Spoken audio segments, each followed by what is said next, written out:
ബ്ലാസ്റ്റേഴ്സിന് ഞാൻ ശരിക്കും സീസൺ സ്റ്റാർട്ട് ചെയ്യുമ്പോൾ തന്നെ, അതായത് നമ്മൾ ISL വരുമ്പോൾ തന്നെ ഫോളോ ചെയ്തിട്ടുണ്ടായിരുന്നു. പിന്നെ 2014 ഞാൻ 2012 ഞാൻ വിദേശ ജോലിക്ക് പോയത്. അപ്പോൾ നമ്മൾ ഈ സീസൺ തുടങ്ങിയ ആ സമയം നോക്കി നമ്മൾ ഇവിടെ കളി കാണാനൊക്കെ നമ്മൾ ലീവ് ആ സമയത്തേക്ക് നമ്മൾ അഡ്ജസ്റ്റ് ചെയ്തിട്ട് വരുമായിരുന്നു.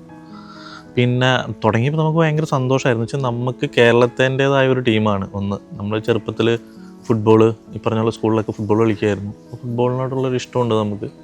അപ്പോൾ അത് നമ്മുടെ ഒരു എന്താ പറയുക, സ്വന്തം നമ്മുടെ കേരളത്തിൻ്റെ ഒരു ടീം എന്ന് പറയുമ്പോൾ നമുക്ക് പ്രത്യേക ഒരു ഇഷ്ടം കൂടും. പിന്നെ ഫുട്ബോളിനോടുള്ളൊരു ഇഷ്ടവും. അപ്പോൾ അങ്ങനെയാണ് ഫുട്ബോളിനും ബ്ലാസ്റ്റേഴ്സിനോടും ആ ഇഷ്ടം നമുക്ക് ഭയങ്കരമായിട്ട് ഉണ്ടായത്. ഞാനിപ്പം ഒരു 10 വർഷമായിട്ടാണ് വീൽ ചെയറിൽ.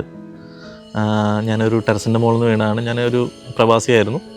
നാട്ടിൽ വന്നപ്പോൾ നമ്മുടെ ഒരു സുഹൃത്തിൻ്റെ വീടിൻ്റെ വർക്ക് കാണാൻ വേണ്ടി പോയി. അങ്ങനെ നമ്മൾ കാല് തന്നെ താഴത്ത് വീണ. എനിക്ക് സ്പൈനൽ കോഡ് ഇഞ്ചുറിയാണ്. എൻ്റെ ഇവിടുന്ന് ഇങ്ങോട്ട് ഫുള്ളായിട്ട് തളർന്നതാണ്. അപ്പോൾ അതിനുശേഷം നമ്മൾ ഭയങ്കര ഡിപ്രഷനിലേക്ക് പോയി. ഒരു റൂമിൽ തന്നെ നമ്മൾ പുറത്ത് വണ്ടി ഓടിച്ചും ഫ്രണ്ട്സുമായിട്ടൊക്കെ നടന്നുകൊണ്ടിരുന്ന് നമ്മൾ പെട്ടെന്ന് ഒരു റൂമിൻ്റെ ഉള്ളിലേക്ക് പാക്കാവുകയാണ്. അപ്പം അന്നേരം ഈ ISL നമുക്ക് ഒരുപാട് എന്താ പറയുക, നമ്മുടെ ആ ഡിപ്രഷൻ മാറാനുള്ള ഒരുപാട് നമ്മുടെ ബ്ലാസ്റ്റേഴ്സ് ടീം നമുക്ക് അതിന് ഒരുപാട് ഗുണം ചെയ്തിട്ടുള്ള എങ്ങനെയാണെന്ന് വെച്ചാൽ നമ്മൾ സ്റ്റേഡിയത്തിലേക്ക് കളി കാണാൻ വരുമായിരുന്നു. എൻ്റെ ഫ്രണ്ട്സ് തന്നെ, അമ്മ, ഫ്രണ്ട്സ്, ബ്ലാസ്റ്റേഴ്സ്, അതായത് കേരള ബ്ലാസ്റ്റേഴ്സ് തന്നെയാണ് അതിന് വേണ്ടിയിട്ടുള്ള എല്ലാ ക്രമീകരണവും ചെയ്യുക. നമുക്ക് വണ്ടി, അതേപോലെ അതിൻ്റെ വണ്ടി അകത്തേക്ക് കയറാനുള്ള പാസ്, പിന്നെ നമ്മുടെ കൂടെ വരുന്ന 2 പേർക്ക് കളി കാണാനുള്ള പാസ്, പിന്നെ നമ്മുടെ ഫുഡ്. അത് കഴിഞ്ഞ് മഞ്ഞപ്പട നമ്മളവിടെ എത്തുമ്പോഴത്തേനും അവരെ വിങ് ഓരോരുത്തർ ഓരോ ഡ്യൂട്ടി ചാർജ് ഉണ്ടാവും. അവർ വരും, അവർ നമ്മൾ വന്നിട്ട് നമ്മളെ സ്റ്റേഡിയത്തിലേക്ക് കൊണ്ടുപോകും. അത് കഴിഞ്ഞ് തിരിച്ചു പോകുമ്പോഴും അതേപോലെ തന്നെ കെയർ ചെയ്ത് അങ്ങനെ നമ്മൾ ആ ഡിപ്രഷൻ സ്റ്റേജിൽ നമുക്ക് ഒരുപാട് ഗുണം ചെയ്തിട്ടുണ്ട്. സ്റ്റേഡിയത്തിൽ കളി കാണാൻ വേണ്ടി വെച്ചാൽ നമ്മളൊരു 5 മണി തൊട്ട് 11 മണി വരെ ഫുൾ എൻഗേജഡ് ആയിരിക്കും. പിന്നെ നമ്മളത് തുടർന്ന് എല്ലാ മത്സരങ്ങളും കാണാൻ വരുമായിരുന്നു. നല്ല സപ്പോർട്ട് ഉണ്ടായിരുന്നു ബ്ലാസ്റ്റേഴ്സ്. പിന്നെ എനിക്ക് ഏറ്റവും കൂടുതൽ ഒരു മെമ്മറബിൾ ആയിട്ടുള്ളൊരു ഇതെന്ന് പറയാൻ, നമ്മുടെ കൊറോണ സമയത്ത് ഡെക്കൗട്ടിൽ നമ്മുടെ ഒരു ബ്ലാസ്റ്റേഴ്സിൻ്റെ 12ാമത്തെ മെൻ എന്ന് പറഞ്ഞിട്ട് നമ്മുടെ ഒരു ജേഴ്സി അവിടെ ഡിസ്പ്ലേ ചെയ്യാറുണ്ട്. അതിൽ എൻ്റെ പേരുണ്ടായിരുന്നു, ഹൈദരാബാദായിട്ടുള്ള കളിയിൽ. അതെനിക്ക് ഭയങ്കരമായിട്ടൊരു നമ്മളാ കൊടുത്തിട്ടുള്ള ആ ഒരു തിരിച്ചു കിട്ടിയ പോലെ നമുക്ക് തോന്നി. ഫാമിലി അമ്മയും ചേട്ടനാണ് ഉള്ളത്. ചേട്ടൻ അങ്ങനെ ഫുട്ബോളിനോട് അത്ര ഇതില്ല. അമ്മ ഫുൾ ടൈം നമ്മൾ എന്ത് പറഞ്ഞാലും അമ്മ ഇപ്പോൾ കളിയാണെങ്കിലും അമ്മ കൂടെ തന്നെ ഉണ്ടാവും എപ്പോഴും. അമ്മയാണ് സ്റ്റേഡിയത്തിലേക്ക് പോകുമ്പോൾ കൂടെ വരുന്നത്, വീൽ ചെയർ എടുക്കുന്നു. പിന്നെ നമ്മുടെ ഫ്രണ്ട്സ് ഉണ്ടാവും. ഫാമിലി സപ്പോർട്ടുള്ള തന്നെയാണ്. അമ്മയുടെ സപ്പോർട്ടിലാണ് നമുക്ക് ഇത്രയും, അതായത് നമ്മുടെ ശരീരത്തിൽ 85% നമുക്ക് വർക്ക് ചെയ്യാൻ പറ്റില്ല. ഇത്രയും ഭാഗമാണ് നമുക്ക് വർക്ക് ചെയ്യണം. അപ്പം നമുക്കൊരു സപ്പോർട്ട് എന്ന് പറയുന്നത് നമ്മുടെ ബാക്കിയുള്ളത് മൊത്തം സപ്പോർട്ട് അമ്മ തന്നെയാണ്. ആദ്യമൊക്കെ ഭയങ്കര വിഷമമായിരുന്നു. പിന്നെ തോന്നി അങ്ങനെ കരഞ്ഞിട്ടൊന്നും കാര്യമില്ല, അവനെന്താ പറയുന്നത് അപ്പോൾ അവൻ്റെ കൂടെ തന്നെ നിൽക്കുക. അവന് പറയുന്നത് പോലെ ഇപ്പം പകലാന്ന് പറഞ്ഞാൽ ഇപ്പം രാത്രിയാന്ന് പറഞ്ഞാൽ രാത്രി, ഇപ്പം പകലാന്ന് പറഞ്ഞാൽ പകൽ എന്ന പോലെ ഒന്നും അവനെന്ത് പറഞ്ഞാലും അവന് എന്ത് പറഞ്ഞാലും, എന്ത് ഭക്ഷണത്തിൻ്റെ കാര്യം ഉണ്ടാക്കി കൊടുക്കാൻ പറഞ്ഞാലും, എവിടെ പോകണമെന്ന് പറഞ്ഞാലും, എനിക്ക് പ്രായമായില്ല, അതിൻ്റേതായ വിഷമങ്ങളൊന്നും ഞാൻ അവനോട് പറയാറില്ല. നമുക്ക് പോകാം, കളി കാണാൻ പോകാമെന്ന് പറഞ്ഞാൽ പോകാം, ഇന്ന സ്ഥലത്ത് പോകാമെന്ന് പറഞ്ഞാൽ പോകാം. അങ്ങനെ അതെ, കളിയൊക്കെ വരുമ്പോൾ അന്നേരമാണ് ഭയങ്കര ഗോളടിക്കുമ്പോൾ ഒക്കെ ഭയങ്കര ഞാൻ ഓടിച്ചെന്നിട്ടുണ്ട്. എന്താണ് സൗണ്ട്, ഇവൻ ഗോളടിക്കുന്ന സമയത്തുള്ള ആ ഒരു ഇതില്ലേ, അപ്പോഴൊക്കെ നല്ല സന്തോഷമായിരിക്കും. ഗോളടിക്കുന്ന സമയത്താണ് ഓടിച്ചെന്ന് നോക്കിയിട്ടുണ്ട്, ഭയങ്കര സന്തോഷമാണ്. പിന്നെ അവൻ്റെ കൂട്ടുകാർ കേട്ടോ, അവൻ്റെ കൂട്ടുകാരാണ് അവനെ ആദ്യം കൊണ്ടുവന്ന വീൽ ചെയറോട് കൂടി. ഇങ്ങനത്തെ വീൽ ചെയർ ആയിരുന്നില്ല, അവരെല്ലാവരും കൂടി എടുത്തു കൊണ്ടുപോയിട്ടുണ്ട്. അങ്ങനെ എല്ലാ കൂട്ടുകാരും നല്ല സപ്പോർട്ടാണ്. അതാണ് അവൻ്റെ ഒന്നാമത്തെ ഇത്.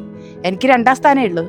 അത്ര ഇതാ കൂട്ടുകാർ. എപ്പോൾ വിളിച്ചാലും ഏത് രാത്രിക്കായാലും അവർ വന്ന് അവനെവിടെ പോകണമെന്നുണ്ടെങ്കിലും എന്ത് ചെയ്യണമെന്നുണ്ടെങ്കിലും എല്ലാത്തിനും അതെ അവരൊപ്പം ഇപ്പോൾ ഈ നിമിഷം ഇന്നത്തെ വരെ അവർ കൂടെയുണ്ട് എല്ലാ കാര്യത്തിനും.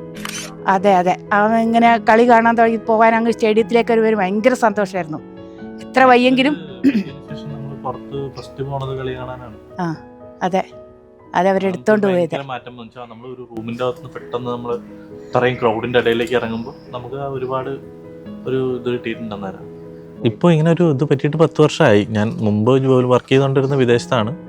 ഇപ്പോൾ അതിനുശേഷം ചെറിയ വർക്കുകൾ ഇപ്പോഴാണൊന്ന് പുറത്തിറങ്ങി തുടങ്ങിയതും. ഭയങ്കരമായിട്ട് കളി നടക്കുന്ന സമയത്ത് അങ്ങനെ ജോലികളൊന്നും ചെയ്തിട്ടുണ്ടായിരുന്നില്ല. ഫ്രണ്ട്സിൻ്റെ സപ്പോർട്ട്, മഞ്ഞപ്പടയിൽ നിന്നുള്ള സപ്പോർട്ട്, അങ്ങനെയൊക്കെ കൊണ്ടാണ് നമ്മൾ ട്രീറ്റ്മെൻറ്റും കാര്യങ്ങളൊക്കെ വലിയ തുകയായിരുന്നു.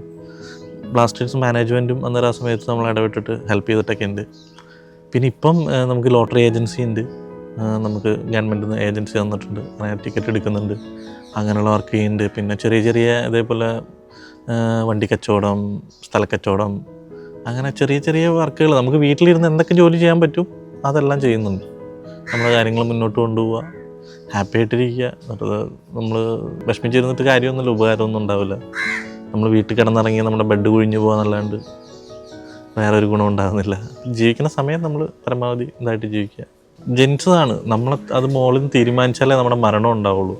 അല്ലാണ്ട് നമ്മൾ വിചാരിച്ചാലൊന്നും ഇതാക്കാന്നില്ല. ഞാൻ എൻ്റെ ഉദാഹരണം പറയാം. ഞാൻ ഇത് പറ്റിയ സമയത്ത് ഞാൻ ഒരു 4-5 പ്രാവശ്യം ആത്മഹത്യ ചെയ്യാൻ നോക്കിയത്, നടന്നില്ല. പിന്നെ ഞാൻ വിചാരിച്ചു എന്തിനാ, നോക്കാം, ജീവിച്ചു നോക്കാം മുന്നോട്ട്. ഇപ്പോൾ എൻ്റെ നാട്ടിലുള്ളവരോട് ചോദിച്ചറിയാം, ഞാൻ കെട്ടുന്ന കിടപ്പിലായിരുന്നു. നമ്മൾ ചിന്തിച്ചു തുടങ്ങി നമുക്ക് എന്തൊക്കെ ചെയ്യാം, ഇങ്ങനെയുള്ളവർ എങ്ങനെയാണ് പുറത്തേക്ക് ഇറങ്ങുന്നതും എന്തൊക്കെയാണ് കാര്യങ്ങൾ ചെയ്യുന്നതും, അങ്ങനെയൊക്കെ നമ്മൾ അത് കണ്ട് കേട്ട് അങ്ങനെ പിന്നെ നമ്മളങ്ങനെ ചെയ്തു തുടങ്ങി. നമുക്ക് ചെയ്യാൻ പറ്റുന്ന എല്ലാ ജോലികളും ചെയ്യുന്നു, നമ്മുടെ കാര്യങ്ങൾ നമ്മൾ തന്നെ നോക്കുന്നു. അതിൻ്റെ ഇടയ്ക്ക് നമ്മൾ ട്രീറ്റ്മെൻറ്റും കാര്യങ്ങളും ഫിസിയോതെറാപ്പിയും കാര്യങ്ങളെല്ലാം അത് ചെയ്തു പോകുന്നു. നാളെ നമുക്ക് സ്റ്റിക്കിലേക്ക് ആവാനുള്ളൊരു ചാൻസ് ഉണ്ടെന്ന് ഡോക്ടർ ഇപ്പോഴും പറഞ്ഞു. അത് ഞാൻ പ്രയത്നിച്ചുകൊണ്ടേ ഇരിക്കുന്നുണ്ട് ഇപ്പോഴും. ബാക്കിയൊക്കെ ദൈവത്തിൻ്റെ കയ്യിലാണ്. നമ്മൾ ജീവിക്കുക മുന്നോട്ട്. നമ്മൾ കൂടുതലൊന്നും ചിന്തിക്കാണ്ടിരിക്കുക. നമ്മൾ നാളെ ആരുണ്ടാവും, നാളെ നമ്മൾ എന്താവും, നമ്മൾ എന്ത് ചെയ്യും, ആരും. അപ്പോൾ അമ്മയൊക്കെയാണ് നമ്മുടെ കൂടെ ഉള്ളത്. നാളെ അമ്മ പോയി കഴിഞ്ഞാൽ നമ്മൾ എന്ത് ചെയ്യും, ഒറ്റയ്ക്കായി പോകും. നാളത്തെ കാര്യമില്ല, ഇന്നത്തെ കാര്യം തീരട്ടെ. അത്രയാണ് അതിന് നമുക്ക് പറയാനുള്ളത്.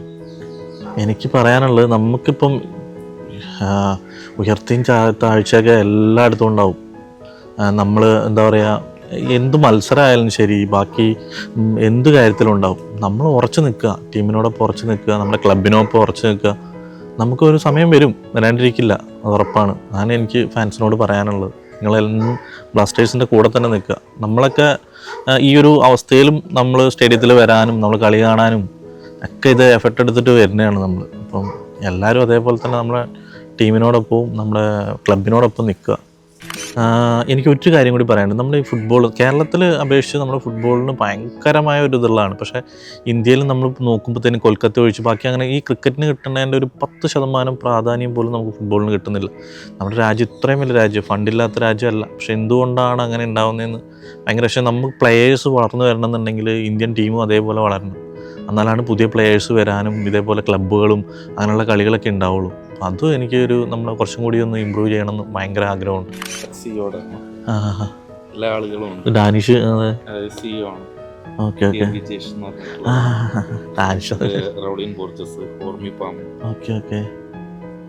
ഒരുവിധം എല്ലാവരെയും ഉണ്ട്. Okay, thank U. നമുക്കൊരു എന്താ പറയാ, അത് ഞാൻ നേരെ ഒന്നും കൂടി ബ്ലാസ്റ്റേഴ്സിന്റെ ഒരു ചെറിയൊരു താങ്ക് യു എല്ലാവരോടും പറയാം. നമുക്ക് നമ്മുടെ ഇതേപോലെ അടിപൊളിയായിട്ട് വരട്ടെ സീസണും. ഈ സീസണും ഇനിയും പ്രതീക്ഷയുണ്ട്, നമുക്ക് നഷ്ടപ്പെട്ടിട്ടൊന്നുമില്ല. Okay, thank you so much.